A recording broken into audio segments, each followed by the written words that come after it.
in a galaxy far, far away. Wait. Fast forward.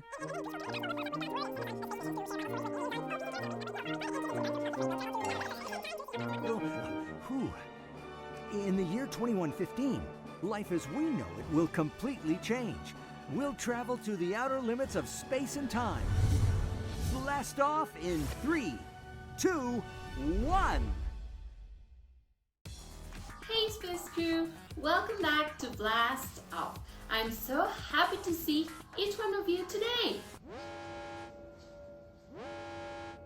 Attention all Galacticons! Attention! This is a Class 5 emergency. We need all available technicians to the restock room immediately. Zapbot communication is down. I repeat, all Zapbot communication is down. All available technicians to the restock room immediately. Wow, we had another emergency announcement. This means it is time to remember the promises of the day we have learned so far. Can you repeat them after me? Awesome! Number 1, God is a promise keeper. Number 2, God promises to watch over me. Number 3, God promises to help me in times of trouble. And number 4, God promises to teach me His ways. Great job! Now we are ready to play. Let's get on! Get ready to dodge all the space junk flying your way. Jump up, duck down, lean left, lean right, and clap to fire. Here we go.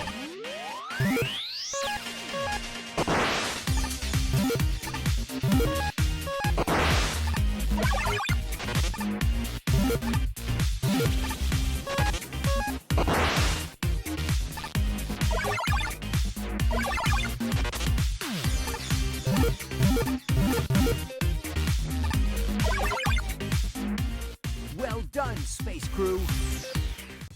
Great job, Space Crew! Let's get ready for today's Bible story. Peter, one of Jesus' disciples, is going to share it with us.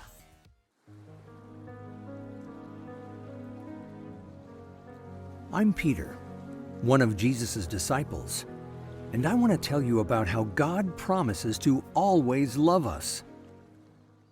One night, I had just finished eating with Jesus and all of the other disciples. Afterwards, we were walking through a garden, and we could tell that Jesus was upset about something. Jesus knew that the time had come for him to do exactly what God had planned. He looked at me, James, and John and said, "My heart feels heavy. Will you stay here and keep watch? I need to pray." We weren't sure what to do. We had never seen Jesus like this before. Jesus walked away by himself. He knelt down and began to pray. "Father, if it is possible, don't let this happen to me. Father, you can do anything, but do what you want and not what I want." It had been a long day and we were all exhausted. As we sat down to keep watch, our eyes got heavier and heavier. 3 different times Jesus saw us sleeping and woke us up. The 3rd time we saw a crowd coming to arrest Jesus. This made me furious. Jesus had done nothing wrong. So I jumped up to fight the soldiers and drew my sword, and without even thinking, I cut off one of their ears. When Jesus saw what I had done, he said, "Enough!" He bent down, picked up the man's ear, placed it back on his head, and he was healed. Then Jesus said, "This has to happen because it's God's plan." The disciples and I didn't know what to do, so everyone ran away. I started to run too, but I wanted to see what would happen to Jesus, so I followed them. Jesus was brought before many important people. Some of them were trying to find a reason to have Jesus put to death. Oh, they made things up just to convince everyone that Jesus was bad. As I was standing outside listening to all that was said, a young girl saw me and asked, "Hey, aren't you one of Jesus' friends?" then I said something so horrible. Something I would definitely regret. I said, "No, I don't know what you're talking about." 2 more times, people asked me if I knew Jesus.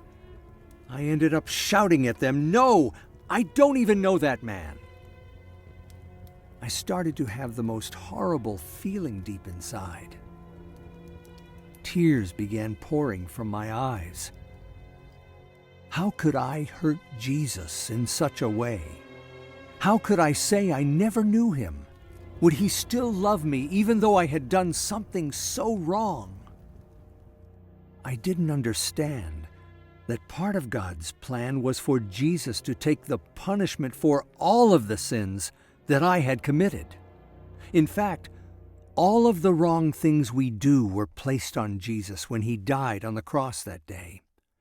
But because of God's love for Jesus and because of his love for you and for me, he did not let Jesus stay dead. 3 days later, one of his friends, named Mary, came running to find me and John. She was so excited to tell us that Jesus was alive.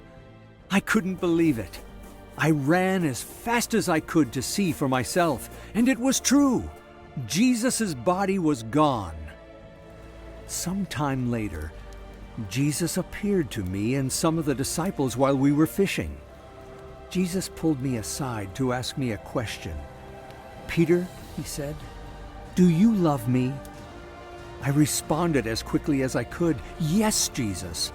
You know that I love you." Jesus asked me again, and even a third time. With each question, I let Jesus know that without a doubt, I loved him.